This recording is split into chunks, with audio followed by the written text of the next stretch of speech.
Welcome to Andy Staples on 3. I'm back. You know, we started this show when I moved on 3, and the first daily show was in mid-July. We did not miss a scheduled show until December. In fact, we added shows on the nights that we were watching college football, and we throw a post-game show in there. So it was weird for me. Very, very weird for me to take Christmas Eve and Christmas Day off. I feel like I missed a lot. We're going to have Pete Nakos on very shortly because Pete never stops working. He never sleeps. And he's giving us the Nakos-ifications that we need to get us caught up. But there were some things that happened. I mean, we're in the thick of bowl season. And I watched as many games as I could. Obviously, I watch this stuff in my spare time too. I love this stuff. But there was a particular event that when it happened, it was one of those moments where, it happened on the 23rd. It hit the social media, made the rounds the morning of the 24th. And I was in that spot where you are off and you're with the family, where your wife will slap the phone out of your hand if you do any sort of social media posting or comment on any game. And so I've just been dying to get into this Eastern Michigan, South Alabama video. So you've probably seen it. You probably saw it over the weekend, but we got to talk about it. South Alabama is celebrating a 59-10 win in the 68 Ventures Bowl. This is a home game for the Jaguars. It's in Mobile. And they're playing the alma mater. They're watching the band play. They just destroyed Eastern Michigan. It's been a good night. Well, here comes Eastern Michigan DB Corey Hernandez charging in from the side. He's not wearing a helmet, by the way. Tries to sucker punch South Alabama defensive back Jamarian Burt. And then, as all the 80s movie posters say, zaniness ensued. All right, here's the first thing. One of the first things they teach you, my dad told me this. I told my son this when he started playing tackle football.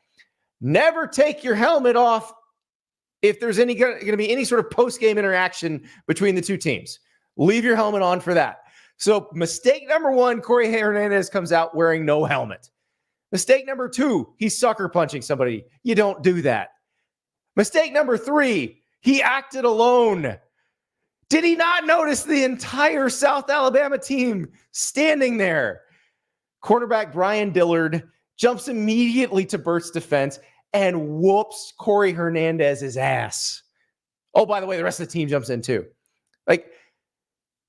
Corey Hernandez has apologized. He released a 5-paragraph statement. He called Burt. He called Kane Womack, the South Alabama coach, and apologized. That's great. But he already got his punishment. He got his ass whooped in front of everybody. And that's what happens when you try to sucker punch somebody. Right in front of all their friends with none of your friends. Not wearing a helmet. Here, the other thing I told the kid when he started playing tackle football that my dad told me, that gear is to protect you from a collision. So if you think punching somebody who's wearing a helmet is going to affect him, it will not. These are simple things. Simple things. But I'm glad that Corey Hernandez's mistake can teach the youth of America. Don't sucker punch people, kids. Don't interact with the other team after the game without your helmet on. Don't punch somebody wearing a football helmet. These are life lessons. Again, I defy anybody to tell me that the Bulls don't mean something. This is a very meaningful situation here. A lot of learning got done. Speaking of learning, we're in the midst of learning whether me or a coin can predict some of these early bowl games better. Right now, me and the coin are tied. We did a series of about 13 games. Well, yes, it was 13 games. So the 11th has been played. The 12th is being played right now. The coin and I are tied at 5-6 against the spread. We've got Texas State and Rice playing right now in the First Responder Bowl. I've got Texas State -4.5. The coin has Rice +4.5. I need this rubber match here. We've both picked UNLV to cover against Kansas. So we're going to win or lose that one together. We're going to pick 3 more, me and the coin. We're going to pick all of Wednesday's games, including that Louisville USC Holiday Bowl. And we'll talk about what's getting dumped on the winning coach later in the show. But me and the coin are going to pick that one and a couple others. The Mayo Bowl. Oh, yeah. We're picking the Mayo Bowl. We'll see who's victorious. But I was liking my chances early against the coin. I went on a losing streak, and I need Texas State to win this game by 5 points or more. I do. Otherwise, this is going to get real ugly. But we also need to get caught up on all the news of the sport. So much going on. On3's number 1 transfer portal player committed while I was off. More action in the transfer portal. We're still waiting on some quarterbacks.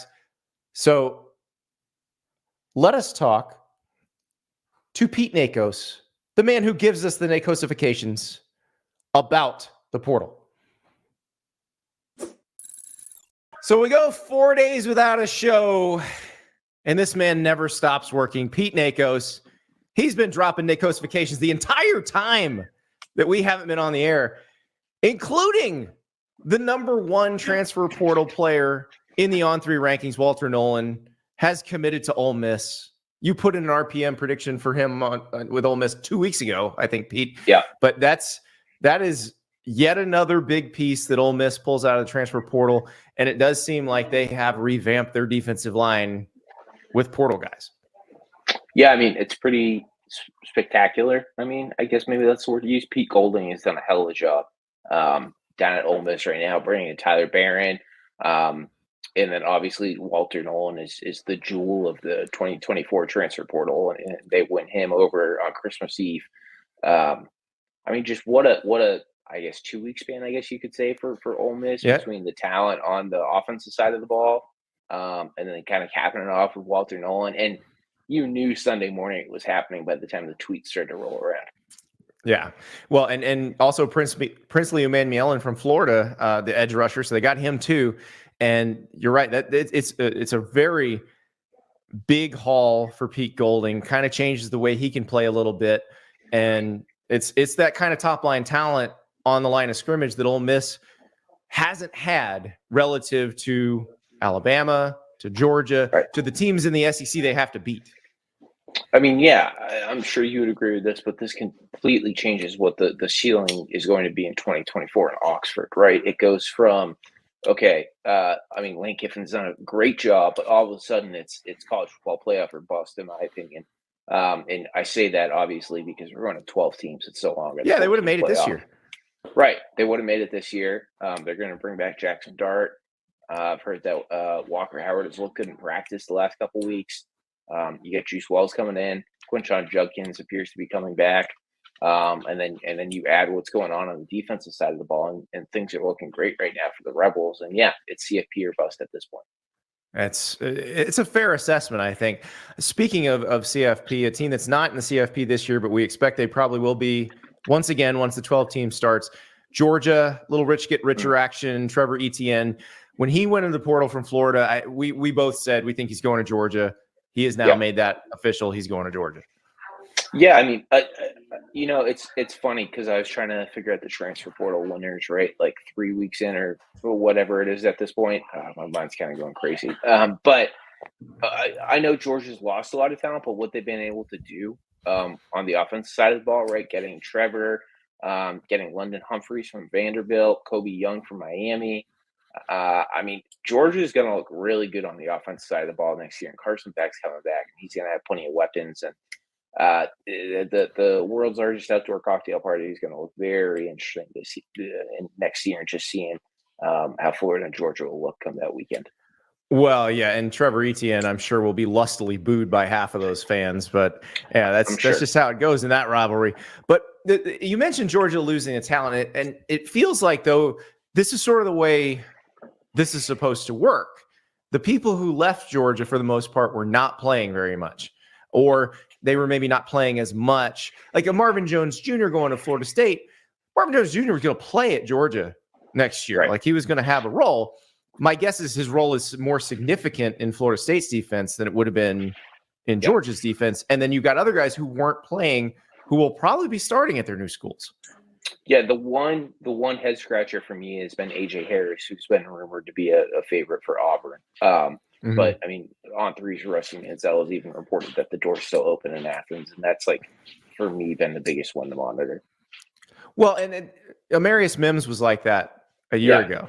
You know, Amarius Mims went in the portal. He was going to go to Florida State, and then Georgia talked him back into coming. I am sure both sides had their NIL deals flowing, but Amarius Mims was an important part of Georgia's future plans, and the difference was he hadn't played yet, and it had to be impressed upon him. I think that, hey, there's a spot for you. Maybe that was 2 years ago. I'm trying to remember the exact timing of that, but with those developmental positions, offensive and defensive line, like sometimes you're not going to play right away, but they got to make sure that you're important.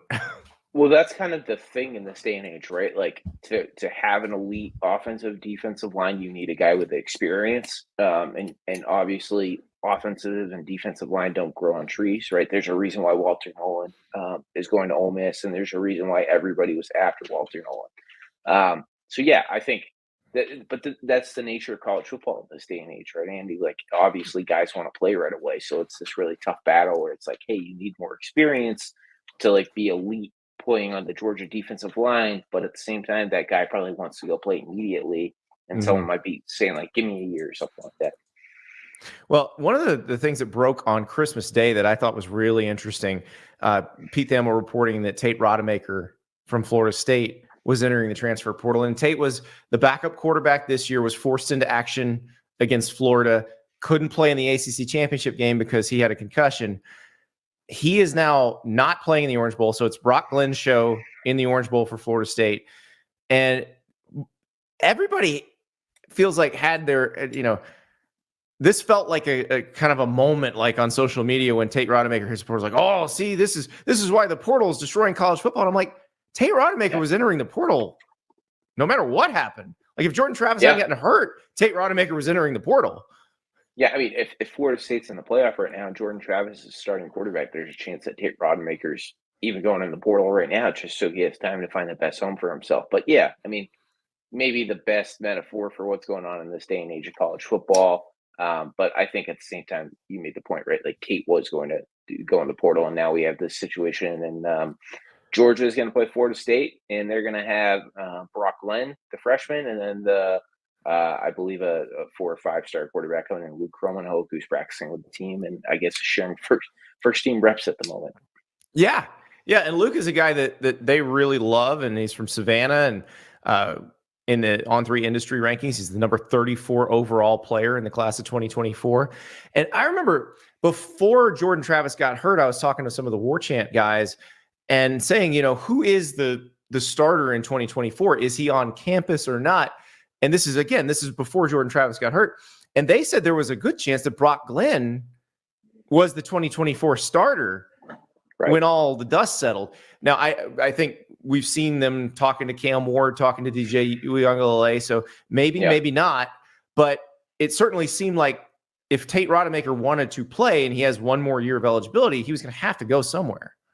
Yeah, it was kind of the given that Brock Glenn was either going to be handed the keys or, right, we've seen the last 3 weeks, Cam Ward or TJU has a chance to go there. Going to be really interesting to follow in terms of the Cam Ward update, because I know everyone wants one. We're kind of in a holding pattern right now. I keep hearing Florida State, Miami, or the NFL.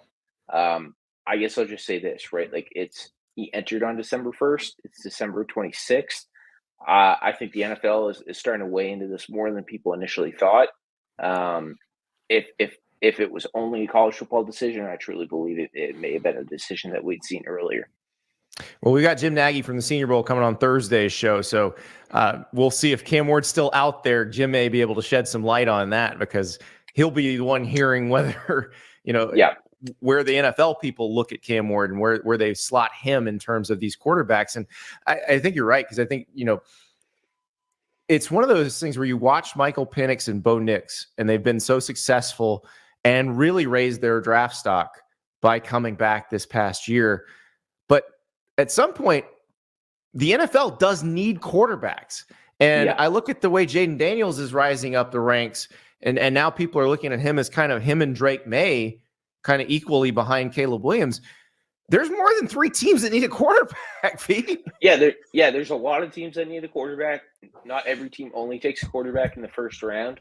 And I mean, there's something to be said too, Andy, like in this day and age of NIL and stuff, and it's so awesome that athletes can now profit off their name, image, and likeness, obviously. But I mean, all the NFL money is still not at the same level as the college money, right? I mean, at the end of the day, signing an NFL contract is a life changer, and obviously endorsement deals and NIL collective deals can do a lot, but I don't think you'll ever be able to be the NFL.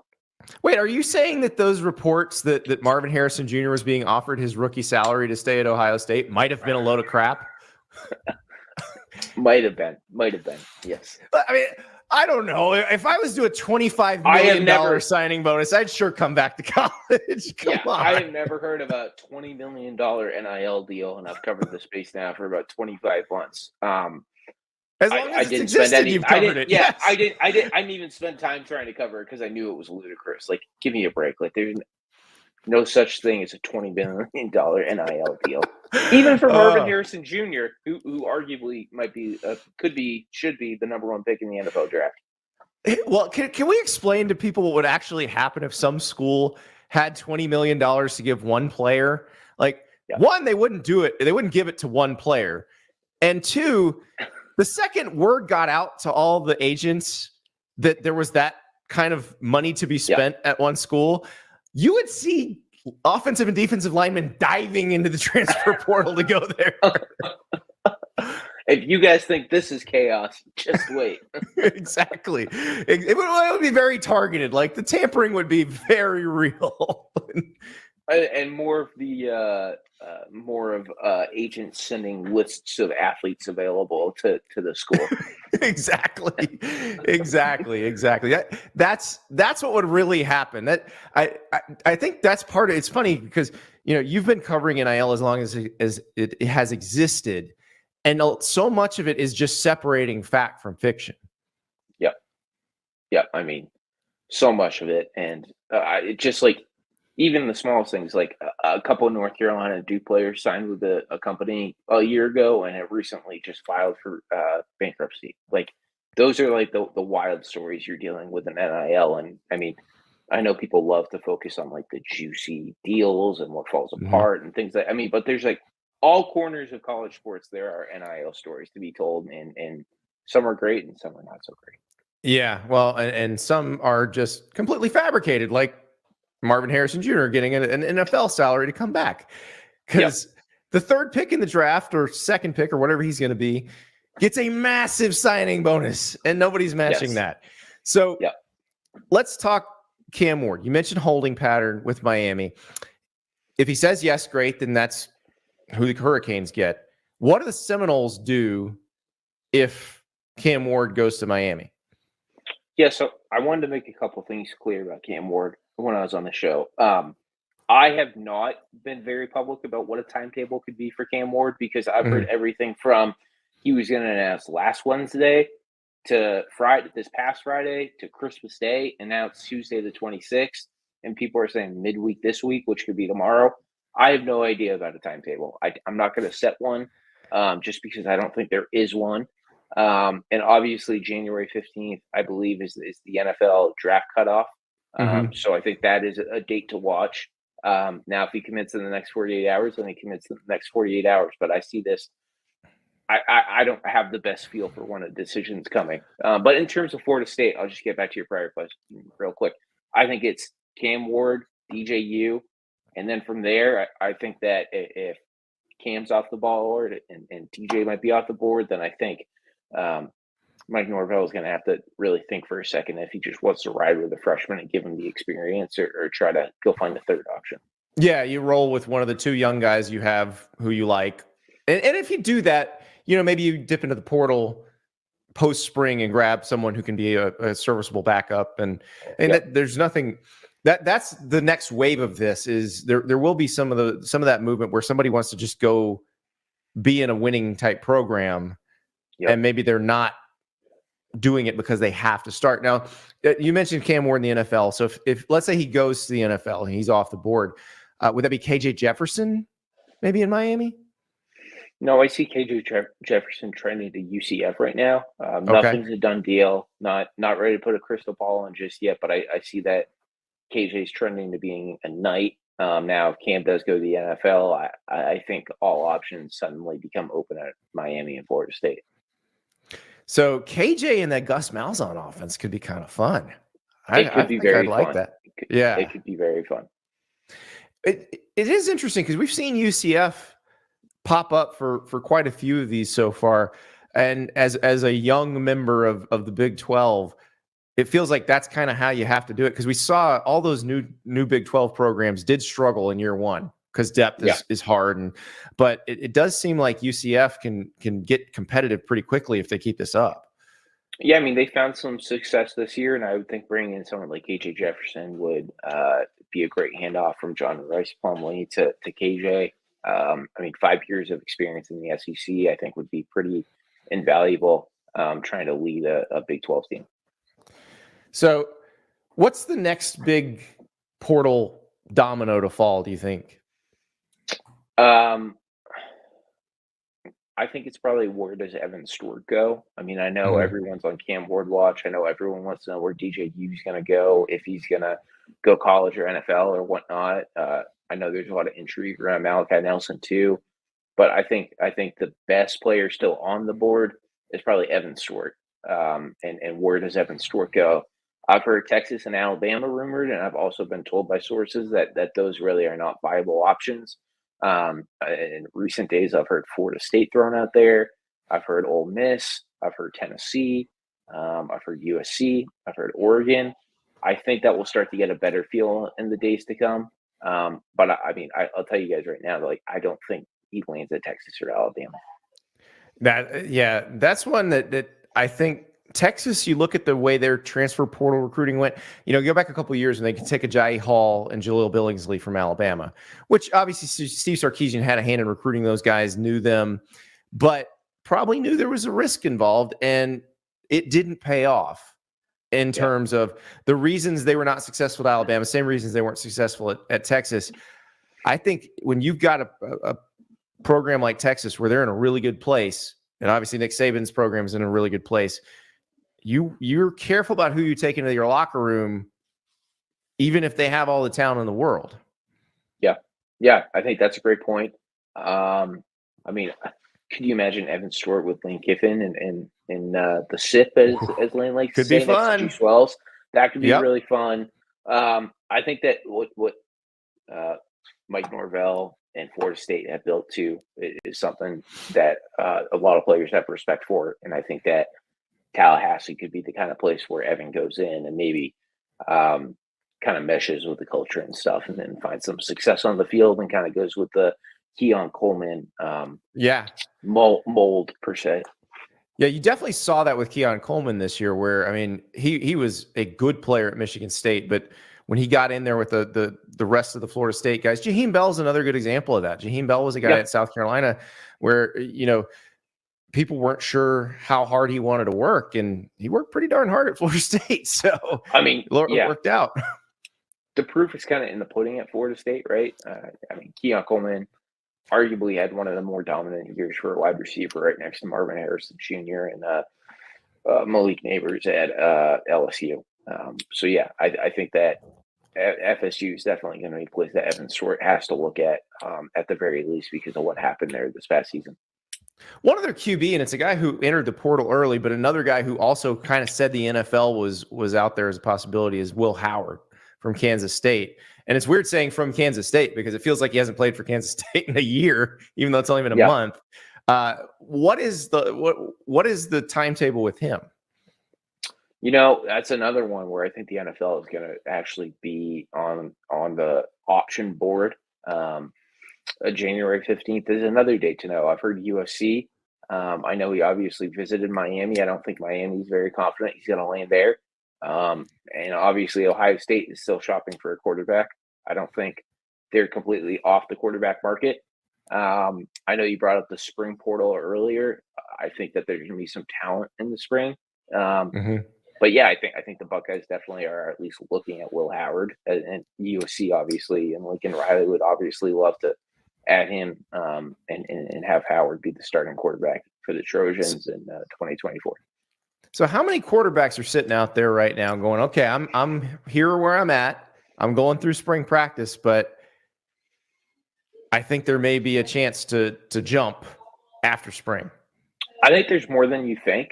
And I also want to really emphasize too, like, everyone wants to talk about NIL. Like, there is a marketplace for top quarterbacks. And I think some quarterbacks right now are sitting back and not entering the portal because they know their market value is just going to be significantly higher in the spring when there's just less quarterbacks or less talented quarterbacks available. Seller's market versus a buyer's market. Yeah. Yeah. Yep. I think that's what we're going to see. I think we're going to have a couple of surprises in the spring. Pete Nakos, man, location. That's what it comes down to with these quarterbacks. Thank you so much. I appreciate it. Thanks so much, Andy.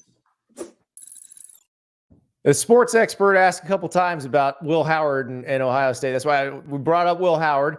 And who knows? Maybe there's some Buckeye action with Will Howard. Maybe that's been the delay because the assumption was for a while that he was going to USC, but it doesn't seem that way anymore. And I also know, like Cam Ward, he was one who was looking at the possibility of maybe going pro. By the way, that First Responder Bowl, I appreciate that you're watching me, but I know some of you will be listening in podcast form later, and maybe you're watching the First Responder Bowl right now. It's getting wild. So left tackle Nash Jones, all 320 pounds of him, caught a backward pass and ran 3 yards for a touchdown for Texas State. And then Brian Holloway got his second pick six of the game.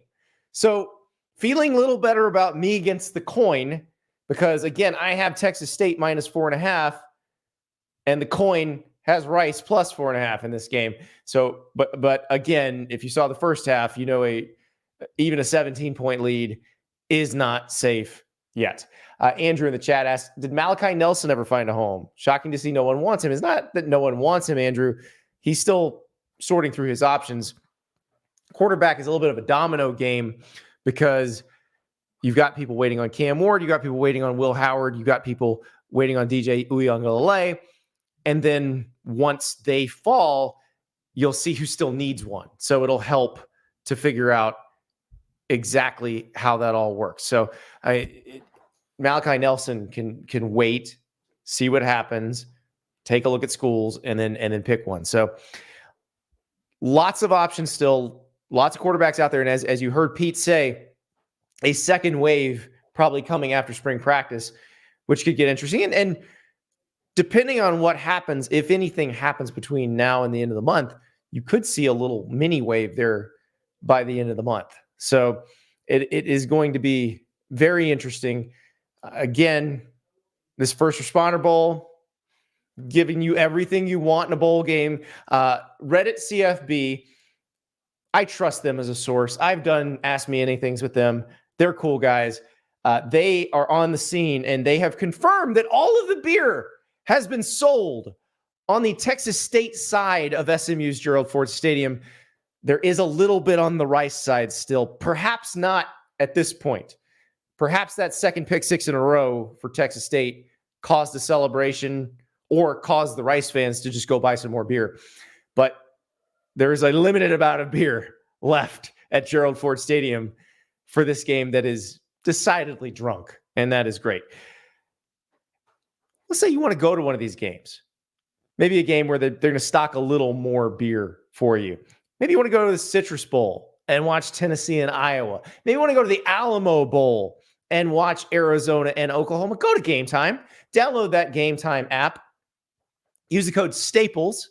Your first purchase, you'll get $20 off. And it's so easy to use that Game Time app. You type in the event you want to watch, that you want to attend. It doesn't matter if it's sold out. They've got tickets. Rose Bowl tickets, Sugar Bowl tickets, you name it, they got it. You pick the ticket, you're going to get a picture that comes up. It's going to show you exactly where in the stadium you'd be sitting. So you can tell, do I want this? Does this look good? Does this look like a good view? A couple more taps, that ticket is yours. You can transfer electronically on game day. It is very easy to use Game Time, and they have tickets for every sporting event concert, comedy show, you name it. So download the Game Time app, use the code Staples, and get $20 off your first purchase. All right. Speaking of bowl games, it is time to pick Wednesday's bowl games. We're going to do one more crack with the coin of destiny right now as the First Responder Bowl is being played. The coin and I are tied. I started hot. I'm not going to lie. I thought I was going to crush the coin. The coin came back with a vengeance in the last few bowl games. And so Bowling Green and Minnesota today, I had Bowling Green, I believe is plus 4.5. Minnesota wins by 7. The coin struck back. That tied us up. We're both 5-7 against the spread in this run of bowl games. So if Texas State wins by more than 4.5, I will take the lead again, but I will not be 500. Now I can get to 500 if UNLV covers the 12.5 against Kansas tonight, but the coin also picked UNLV. So I'm trying to beat this coin. There are 3 bowl games on Wednesday. We will start with Virginia Tech and Tulane in the Military Bowl. Virginia Tech is a 10.5 point favorite against Tulane. Now, if you watch these two teams play during the season, you're going, why in the heck is Tulane such a big underdog to Virginia Tech? Well, because Michael Pratt, the quarterback, has opted out. Chris Brazel, the wide receiver, has transferred to Tennessee. Jaquan Jackson, who's entering the draft, has opted out. Willie Fritz, the coach, opted out and opted to take the Houston job. Virginia Tech doesn't have that issue. They've got a lot of players coming back. Kyron Drones, the quarterback, he's back. They got better as the season went on under Brent Pry. I was worried about Brent Pry. I'm not going to lie. Beginning of this season, I thought Brent Pry was in big trouble, but they did turn it around, and I think that's a good sign for Virginia Tech, and it seems like they're in a much better place right now. Tulane is it's hard to say because, look, Tulane's still got very good players. Willie Fritz did a great job at Tulane. So because Michael Pratt's out and some of their best receivers are not there, it's not an automatic that Tulane's going to lose this game. And losing by 10.5 is tough. But again, especially when a coach leaves, it's very hard to figure out motivation. This game's in Annapolis, Maryland. You know, it's a place that you are going to have fun going to. It's pretty cool. You get to see the Naval Academy. I don't know where to go with this one. 10.5 is such a huge number. I'm going to take Tulane to cover. So we'll have the coin. See what the coin's going to pick. Virginia Tech is heads, Tulane is tails. What do we have? The coin has also taken Tulane. So the coin and I match up again, 2 games in a row. We will match up. Next up, the Duke's Mayo Bowl. The winner of this game doesn't really win because the coach gets a bucket of mayo dumped on him. I hate mayonnaise. It is Satan's pomade. It is the worst condiment known to man. It makes me gag just smelling it. I cannot imagine getting a bucket of it dumped on me. This sounds like the worst thing ever. This sounds like hell on earth. Mac Brown has had a chance to have the mayo dumped on him. They went into this game as a big favorite against South Carolina a couple years ago and got torched. And Shane Beamer got the mayo bath, and actually they hit him in the head with the bucket. It's all bad. It's all bad. If you win, do you really win? But there is a game to be played. Drake May's opted out. Connor Harrell will start at quarterback for North Carolina. Kobe Paysauer out, the receiver. He's got a foot injury. Tez Walker, the receiver, has opted out. Omari Hampton and British Brooks, the 2 backs, are playing, though. West Virginia center Zach Frazier is their best player. He's out with an injury. So is C.J. Donaldson, the giant running back. But Jaheim White has averaged 8.2 yards a carry. Garrett Green's been really good this year. West Virginia's a 6.5 point favorite. That's a pretty big number. But the Neil Brown revenge tour has gone very, very well. I'm not saying it's a good thing, but Neil Brown may add getting a mayo bath to the revenge tour. I don't think that's something I'd want, but it's something he'd want because I know he wants to win. There will be no winning for Neil Brown, though. He'll win the game, he'll get the mayo bath, and then everyone loses. All right, Let's move to Louisville and USC in the Holiday Bowl. Okay. Louisville's a 7-point favorite in this game. Louisville had a much better year than expected. USC had a much worse year than expected. Pretty much the whole team has opted out for USC. Louisville's got some good players opting out. Jawar Jordan, the running back, Jamari Thrash, the receiver, but most everybody back. We know Caleb Williams is out for USC, Marshawn Lloyd, Michael Jackson, Brendan Rice, Mario Williams. That's a lot of offensive skill. And then Damani Jackson, Tackett Curtis for the defense, for a defense that was pretty bad anyway. Oh, this is looking bad. This is why they're a touchdown underdog, by the way. Now, I will give you this quote from Holiday Bowl CEO Mark Neville. The Holiday Bowl is going to dump something on the winning coach. They wanted to get on this train. Now, they're a little late to the party. You had the Duke's Mayo Bowl, which is awesome. You love that. You've seen the Cheez-It bath and the Cheez-It Bowl. You've seen the French fry bath in the famous Idaho Potato Bowl. So they're like, we got to do a bath of some kind, which if you watch the Holiday Bowl for all those years, it used to be the Pacific Life Holiday Bowl, and their commercial is the humpback whale jumping up and splashing. So it should be a humpback whale jumping and splashing seawater on the coach, but that's not what it is. They've got a different title sponsor. I don't even remember who it is anymore. So they've gone with something else. They're going with eggnog. Mark Neville said this was a very difficult decision. We talked about this for about 6 weeks. What would be the correct liquid to dump on the winning coach? If you ever wanted to know how hectic the life of a bowl executive is, just know that they talked about this for 6 weeks. I think he's kidding. I'm not sure he's kidding. But they said, oh, you put eggnog in a Holiday Bowl. This reeks of desperation. And it's just going to reek once you get eggnog all over you. I'm telling you right now, there's no way on God's green earth Lincoln Riley is going to allow himself to be dumped with eggnog. No way. I'm not saying he's going to lose on purpose. I just can't see this. Now, USC could cover. Jeff Brom, we know, does not care. The Louisville coach. You've seen the clip of him when he played in the XFL. Is this or is this not the XFL? He'd been basically knocked unconscious, just got up and played. I think Louisville covers here. I don't think Lincoln Riley is taking any risk on getting an eggnog bath. And I'm not sure USC has the personnel to keep him from getting the eggnog bath.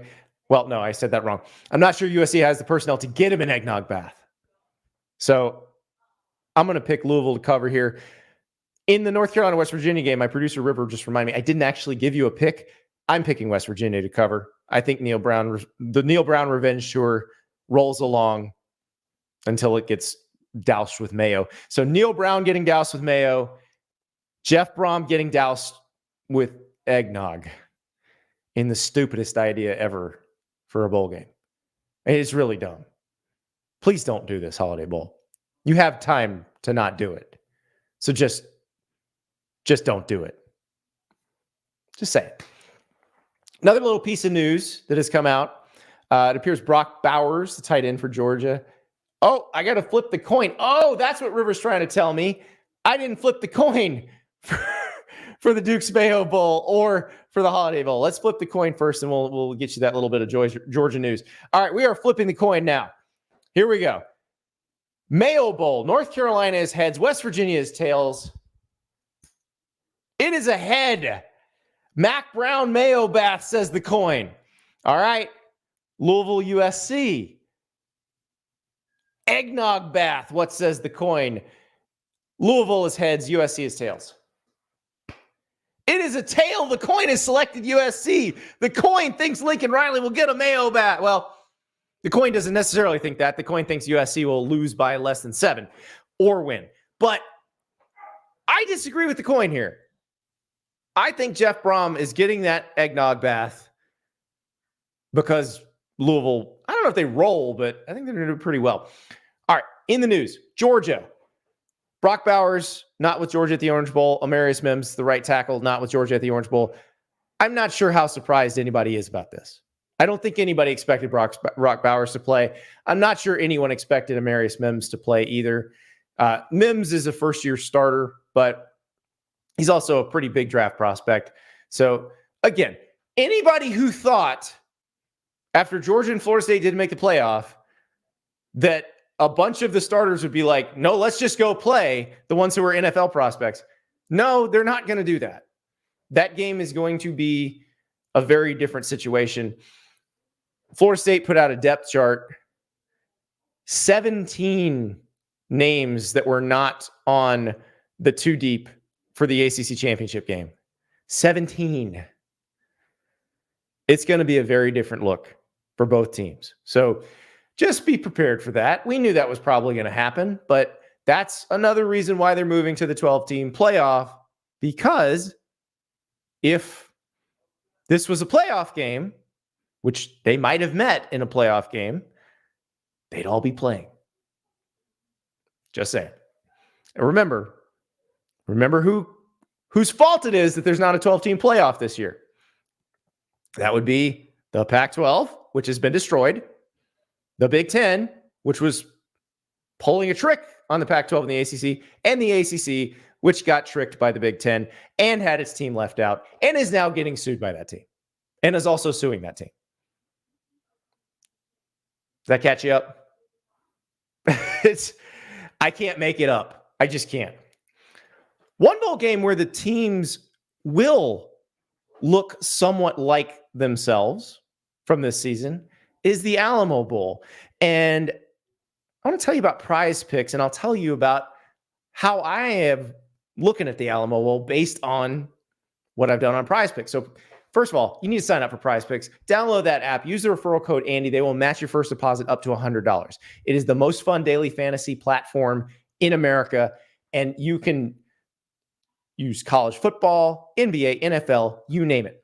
So for the college football squares that they've got them out for the bowl games that are coming up. They've got a Noah Fafita and Jackson Arnold passing yardage square for each player.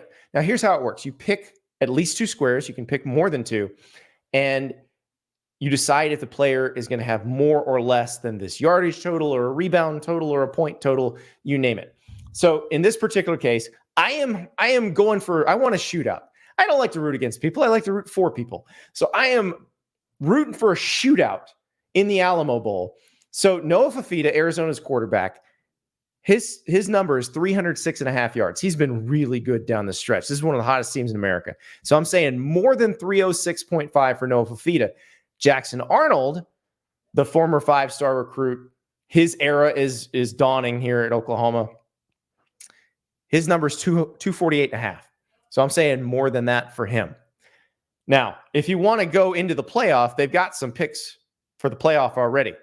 Jalen Milroe, JJ McCarthy, Michael Penix, Quinn Ewers, all their numbers already up there. So you can put those in. But you can also go for the games that are being played on Wednesday, Thursday. Those are all out there. NBA games, NFL games, all kinds of fun stuff out there. They had a great Christmas bonus where if Kevin Durant scored 1 point, you won your square. So Prize Picks always doing cool stuff like that. So download the Prize Picks app, use the referral code Andy, and they will match your first deposit up to $100. All right, let us talk a little Oklahoma and Arizona. Andrew in the chat says, is T-Mac on Arizona draft eligible? No, he's a true sophomore, so he is not draft eligible. But he is one of the players that Oklahoma's defense is going to have to worry about Noah Fafita throwing to. Also, Jacob Cowing is another one. But this game looks like so much fun. We talked to George Stoia III from SoonerScoop because, again, it's almost all of Arizona and most of Oklahoma with one key difference. But it's one of those where I think the Oklahoma fans are really excited to see what's next. Here's George. Welcome, George Stoia III from SoonerScoop. And the reason we're talking to George about this Alamo Bowl between Oklahoma and Arizona, Thursday is a big day in college football for a current Big 12 team and a future SEC team, and for a current Big 12 team and a future Big 12 team. So in the Pop-Tarts Bowl in Orlando, it's Avery Johnson Day. Happy Avery Johnson Day to the Kansas State fans. And then you roll into the Alamo Bowl where it is Jackson Arnold Day for the Oklahoma fans. The 5-star getting his, well, this is not his first start. This would be his second start. But this is the dawn of the Jackson Arnold era of Oklahoma football, George. Yeah, people are really excited. I mean, it went from, OU fans kind of being disappointed about not getting a New Year's Six bowl, not being able to play in one of those bigger bowl games. And all of a sudden, there is a ton of excitement because of Jackson Arnold. And you also add in the fact that they have a new play caller in Seth Luttrell as the new offensive coordinator, along with Joe John Finley as the co-offensive coordinator. Everyone's kind of curious, what is this offense going to look like without Dylan Gabriel, without Jeff Lebby? And as Jackson Arnold gets going into the SEC, Oklahoma wants him to have a good game. So what's the game plan look like? Are they going to let him loose? Are they going to let him try and air it out, build some confidence as they do head into the SEC next year? Yeah, the scheme itself is very interesting. I'm assuming they'll run the same offense they ran all year, just with Luttrell calling it. But Luttrell's an air raid guy, which is different from the offense that Lebby was running. Everybody thinks the Bryles offense and the air raid offense are the same. They're not. But there are some commonalities that somebody who's been trained in both can easily call one or the other. And then Joe John Finley has been trained in that Bryles offense, the one that Lebby ran. I'm fascinated to see it. And it feels like for both teams, for Arizona and for Oklahoma, most of the major contributors are there other than Dylan Gabriel. Yeah, I mean, you look at Oklahoma, they've had a couple opt-outs, but not a ton. It's really on the offensive line that you're going to see some new names just because they have a couple guys declaring for the draft. But they also have, a couple super seniors, McCade Matower, Walter Rouse, expected to play in this game. So other than that, Oklahoma's got a lot of guys playing. I mean, you look on the defensive side of the ball, I expect them to have every single starter playing in this game on defense. And so, and then Arizona, they've had very few opt-outs. So I think that this could end up being one of the better bowl games of the bowl season, just because I think both teams also are pretty motivated. Arizona, I think they've only won 10 games 3 times in their school history. If they could go out and win, against Oklahoma, a team that they really respect, I think it would mean a lot for their program moving forward. And then on the flip side, again, Oklahoma, I think reaching 11 games and having that momentum going into the SEC would be massive for them. And so it's going to be really interesting to see, Andy, because OU's had a lot of excitement. You got Danny Stutzman, Billy Bowman, both announced they're coming back next year, which they feel really good about. But then again, all eyes are on Jackson Arnold. What does he look like? And I think Oklahoma, what they don't want is the narrative to be all offseason, hey, is Jackson Arnold really the guy? And so you don't want to have that type of performance on Thursday. Well, tell the people about Jackson Arnold, because this is a guy that Oklahoma fans have been excited about for basically 2.5 years now. Yeah, from Denton Guyer High School, 5-star kid, one of the top quarterbacks. Some considered him the top quarterback in the 2023 class. Really kind of a quiet kid, but man, he can sling it. The ball comes out differently when he throws it. And we've seen him at times this year in mop-up duty or, in the BYU game when he had to come in for an injured Dylan Gabriel, and he played really well. He's a guy that doesn't have a ton of experience, still really young. He can move. He can really move in the pocket. He's a runner. He's a guy that can take off. I think it was in the spring game. He ran for like a 70-yard touchdown on one of his first plays in the spring game. So he's somebody who can scramble, kind of like Dylan Gabriel. So there's a lot of people with high expectations for him, fair or not. And again, he's got the talent. We'll see what the decision-making looks like in this game, but you'll see him throw the ball deep. That's where his specialty is for sure. And again, that's kind of where it's going to be interesting. Do they let him loose in this game? And again, how much do they run him? That became a huge part of Oklahoma's game, is the quarterback run game. Do they risk running him? The last thing you really want is to get injured in this game. Davis Bevel, who just entered the transfer portal, he's going to play in the game. He will be the backup, but going to the next year, no one really knows who's going to be Jackson Arnold's backup. There's been some talk about maybe trying to get a portal quarterback if they can. They've got Michael Hawkins and Brendan Zerberg, 2 freshmen coming in, but I think that they're going to be kind of cautious with Jackson in this game in terms of running him too much. Well, and you mentioned, keeping him healthy, having something to kind of hang your hat on as you go into next year. Oklahoma fans just saw their first SEC schedule in the past couple of weeks.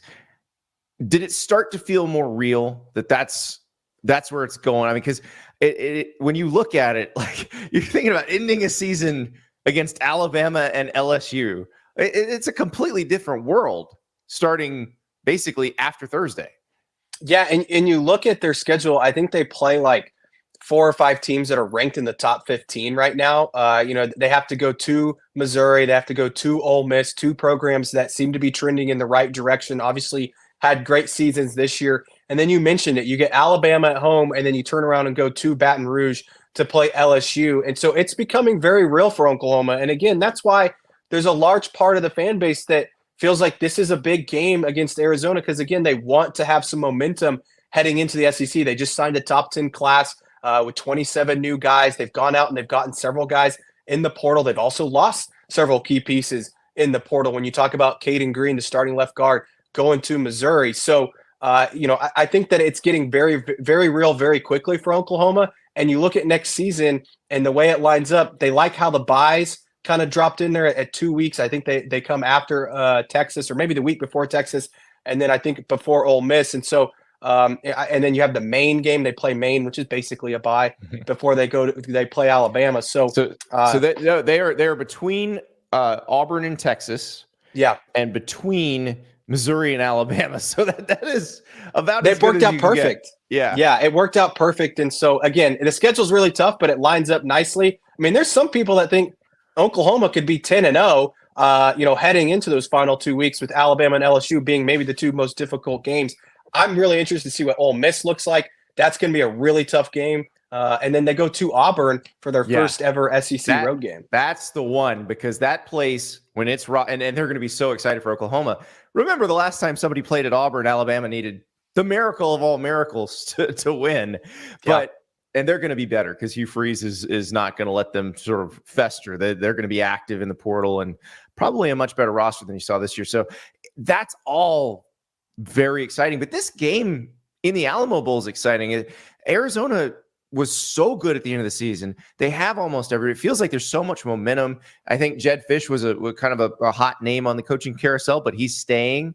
And it really feels like they have some continuity coming into this game too.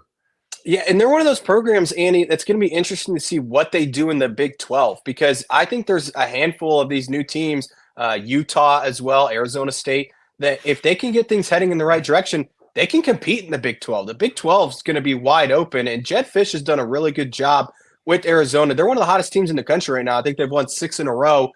They've done a really nice job. Their defense is playing well. Their young quarterback has played really well. And so that's why this game's going to be really interesting. I think it's going to be a defensive battle, Andy, because Arizona's defense has been really solid this year. Oklahoma's got a true freshman quarterback playing. They've got some holes to fill on the offensive line. And then on the flip side, Oklahoma's entire starting defense with several super seniors, guys that want to go out the right way, are going to be playing in this game. They didn't have a ton of opt-outs on the defensive side of the football. And you get Danny Stutzman back, who's healthy now, Billy Bowman as well, Gentry Williams at corner. I think this could be a real defensive football game, despite some people thinking it might be a shootout.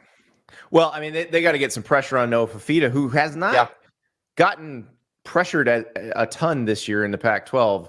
And he's got some reliable T-Mac and Jacob Cowan. He got very reliable receivers. So, yeah, I think it'll be fun. But I think you're right. Both quarterbacks may be stressed in ways that they haven't been stressed yet. So very excited about that.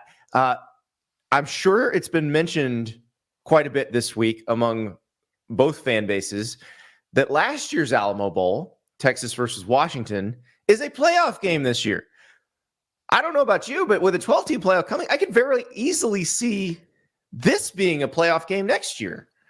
Definitely. I mean, again, you look at the direction of both these programs right now, Oklahoma feels like it's got a lot of momentum heading into next year. And when you talk about expanding the playoff to 12 teams and Oklahoma having that difficult schedule, they could go 10-2 next year and sneak in. There's a lot of people this year that felt they should have got a New Year's Six bowl. So all of a sudden, if they go 10-2 next year with the type of schedule that they have, they could easily be one of the 12 teams. And then again, you look at Arizona and the new Big 12, if they keep trending in this direction, they could easily win 9, 10, 11 games next year. And all of a sudden, they're playing in the playoffs. So I think that it very well could be a future playoff game. And obviously Texas and Washington, I think everybody kind of saw it last year in that Alamo Bowl game. It was a great game. And both teams that had a lot of talent. You had Penix, you had Ewers, and now all of a sudden both those teams are competing for possibly a national championship. It's kind of crazy to think about. Well, okay, so now that we've had some time and the season's cooled off and kind of know where things stand going into next season. How does everybody feel about Brent Venables after year 2 as a head coach? Because that was the concern after year 1, and then going into this season was, okay, are they going to be SEC ready? How's he going to evolve as a game day coach? Will he be the guy? How does everybody feel about that now? I think fans are confident in him. Look, I think that they made a lot of improvements this past year. You look at the 2 games that they did lose, Oklahoma State and Kansas. Both of them were kind of fluky games in the sense that Kansas, you had the bad weather. They didn't play very well on offense. Same with the Oklahoma State game. They didn't play very well on offense. And Jeff Lebby kind of became the scapegoat for Oklahoma. He's now at Mississippi State. And you look at the defensive improvement analytically, they've made huge strides on that side of the ball. And then you look at Oklahoma offensively, they're still bringing in talent. There's a lot of faith in Seth Luttrell as the new offensive play caller and maybe slowing things down, running more of the air raid, a guy that likes to run the football, which Oklahoma wasn't great at times this year, and then Jackson Arnold. So I think that there's a lot of hope that Brent Venables does have this thing heading in the right direction. And I think part of that, Andy, too, is you look at this recruiting class, the guys they're bringing in, number 8 right now on the On3 team rankings, they're bringing in the best defensive line class they've had since 2006 when they had Gerald McCoy, Jeremy Beal, guys that went on to play for the national championship in 2008 against your Gators, Andy. I mean, that's what we're talking about, is they're bringing in a defensive line class, which they have to have in the SEC to compete. And so I think that on top of Brent kind of figuring out the game day management, how to manage a game this year, on top of bringing in some of those key players for the SEC, has people really excited for what can come in 2024. Yeah, David Stone, the headliner of that bunch, and from Oklahoma. And it's interesting because there was a quote, I think it was Barry Switzer, and I believe he said it back in 2013. And it was something to the tune of, they haven't had a Gerald McCoy or a Tommy Harris squatting down in the middle in a long time. And Oklahoma, 10 years later, still hasn't had that. And it feels like they're finally about to get that again. Yeah, no, and even this last year, I think they had 4 or 5 guys over 300 pounds on the defensive line. That's what they want, and they went out and they recruited several guys this last year. You talk about Jaden Jackson, David Stone's teammate from IMG Academy. He's another guy. He's out practicing with the team right now for bowl practices, which is a new NCAA rule, along with Nigel Smith, another guy, 4-star guy from Melissa, Texas, on the defensive line. I mean, they signed 5 guys on the defensive line that are 4 stars or higher. They haven't been able to do that, like I said, since 2006. Danny Okoye from Tulsa, Oklahoma, homeschooled kid. They think that he can be a freak coming off the edge. So they feel really, really good about that defensive line class. And I think they're going to be still busy in the transfer portal going after some of these veteran and experienced defensive linemen. So again, it feels like they're trending in the right direction in terms of having the right personnel to compete in the SEC, because that's where the difference is. Those games really, truly are won in the trenches in the SEC. And you look at these teams, Alabama's and Georgia's, they get those guys every year, right? And so I think that Oklahoma starting to trend and get some of those guys is really going to benefit them. We'll see how many of those guys are ready to play in 2024. But if they stick with the program and they develop, there's a lot of belief that those guys can be really impactful for this program moving forward. Now, speaking of good linemen, this is a guy who's opted out and isn't going to be playing in this game or at Oklahoma in the future. But I want you to tell the draftniks, the people who maybe are holding out hope that their NFL team is going to get some help on the offensive line. Tell them a little about Tyler Guyton, because I have a feeling that's a name you're going to hear a lot in the next 4 months. Super talented. I mean, a kid that, he started his career as a tight end at TCU, ends up transferring to Oklahoma, moves to offensive tackle. And is just super athletic. I think he still needs to work on his motor at times, but he was unbelievable in pass protection this year. Really a big guy, can play left or right tackle. I think he's probably a future left tackle in the NFL, but this is a guy that's going to test extremely well. I think he's already projected to be a first-round pick. I think he's going to knock the combine out of the park, as well as his pro day, and all of a sudden he's going to be being talked about a top 15, maybe a top 10 type pick, because he has the size, he has the athletic ability, and so I think he's going to be a guy. He ended up not playing the last couple games because he got hurt, and they actually had to play redshirt freshman Jacob Sexton, who's done really well. But this is a guy that's developed under Bill Beanebaugh, one of the best in the country, and a guy that I think some NFL team is going to be really happy to get. Yeah, he's going to be the guy we're talking about after. Like Anthony Richardson last year was that guy. Tyler Guyton will be that guy this year. I'm very excited to see that because he can also, I mean, he can play. It's not like last year with Richardson where, okay, he was 6-6 as a starter, but this guy could play against really good competition, and then he's going to test off the charts. So I can't wait to see it. George, enjoy San Antonio. Enjoy what might be the best bowl game outside the playoff.